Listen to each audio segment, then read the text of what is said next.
where SABC News reporter Nonjabulo is closely monitoring the ongoing severe weather conditions and the devastating effects it's had on the local community there. She's joining us live now from the Quarry Road informal settlement, which also seems to be battered, in fact. Nonjabulo, good morning to you once again. Talk to us about how the community in that area where you are is managing. Well, yes, a very good morning to you, Griselda. Once again, we are reporting to you live from the area of Quarry Road. It's not very far from the city of Durban. It's under Clear Estate and, of course, under the eThekwini municipality. Now, this community of Quarry Road informal settlement, it is a community that was once affected by the floods back in 2022. As you can see, that this river behind me, the community, some of them were sleeping in their homes when the heavy rains affected them, washing away some of their shacks at this place. Well, I'm just going to move so that my colleague Sibusi Sotembe can actually show you some of the damage that is that has been caused by the current weather conditions. As you can see, that some of the structures here, Griselda, they are just hanging by the thread. We've spoken to some of the community members. Others, they've been asked to actually evacuate and try to actually seek shelter or seek safety at a more of a higher ground. But obviously the biggest concern for some of them is that where do they go? But just to speak to us, Griselda, you know, in terms of the concerns that this community is facing, it is one of the community leaders, Zoisile Nzimande. Mr. Nzimande, thank you so much for joining us. I'm sure you've heard that there's yet another weather warning, alert level 4 of disruptive rains, and I'm sure the community here of Quarry Road informal settlement is very concerned. Good day, ma'am, to the news presenters. Yes, indeed, that is a very big, serious problem that we are having. And we have a lack of communication to the upper people, whereby need to engage with us and tell us in early time that, you know what, tomorrow in the afternoon we're going to have a certain type of problem, like where we are building next to the river, whereby we can be able to warn the community. Now the problem is the information that you had just indicated to me. If you can gather the community, you'll find that there's a less people that who knows that there's that danger like that is going to happen any soon. So what I would like to request, that the information should be given to the higher people. It should have a better way whereby us as leaders, we can have gather the community and try to tell them that in the afternoon there's going to have a huge amount of rain. But what we are finding, we are leading the people, but the problem is we don't have the information enough to tell the people what is going on. Yes, I am the leader, I am the chairperson of this place, but the problem is there is a huge lack of communication, even upper level, whereby our councillor and all the people who are like private entities, but we don't have the information, and our main problem is our councillor. We don't want to engage with us, so it's a political thing which we are not much interested. But this is people's life on the line, whereby I would like to speak to Madam Speaker wherever he is. Please, can you please make an effort whereby we can have a meeting with the councillor. We would like to sit down with him. We would like to speak with him. We would like to address him.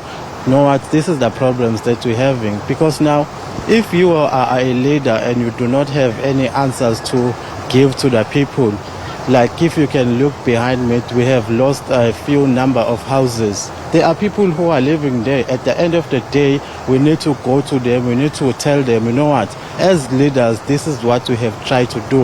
At the moment, we are leaders. I'm sitting in my house. I'm having nice food. That person does not even have a place to sleep tonight. If I'm telling that person, you know what, you need to go and find a rent, he'll ask me, I don't even have money to eat. How am I going to able to pay rent? So Thanks. Okay, so I just want to find out, because we've been told that a number of disaster management teams, they are all out in various areas that have been affected by the rains that we have seen, that have been persistent for the past 2 nights. Have there been any authorities, any teams that have visited this place so far? And just tell us more, just paint us a picture in terms of how bad is the damage going inside, some of these structures. To that question, we haven't seen any officials whom have visited us in this place. And when it comes to structures, actually this place is not a place whereby someone can actually live on, because this land is not stable. It's being washed away. So it is not a place designed to build a house. So those are the problems that we are having in this place. So you've been asked, as well as many other communities who are built in areas like this, in low-lying areas next to a river, to move on higher ground for safety. Do you know where you and this community might move should, the weather becomes more severe? To that type of information, to my knowledge, it has never reached my ears. Why am I saying that? There is a lack of communication. People of this place, they've been trying to please the government and asked in every way that we can, that we need a better place where we can live. And no one has ever came to us and said that, there's a certain place whereby we believe we can be reallocated.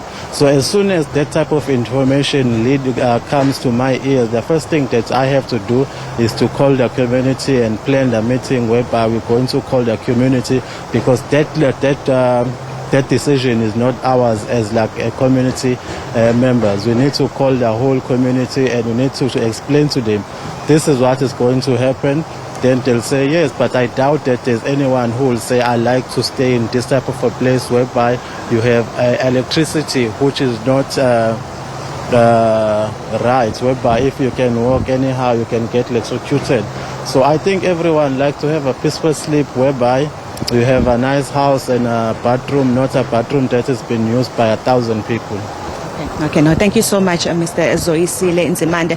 Well, Griselda, that is the community leader here on Quarry Road, Zoisile Nzimande, and him saying that, should these weathers, this heavy rainfall becomes very much persistent with the predictions from the South African Weather Services saying that today we should expect alert level 4 of disruptive rains. He says that should it get severe, as a community, they do not know where they will go, and he says that there hasn't been much assistance from the authorities, but the information that we have received from the Department of Cooperative Governance, they did say that the disaster management teams are all about and out in various areas trying to actually coordinate response efforts to those areas that might need assistance. And of course, the eThekwini municipality also did say that their disaster management teams are also trying to assist those who might be in need. They also did say that there are some areas that are affected in terms of a power outage,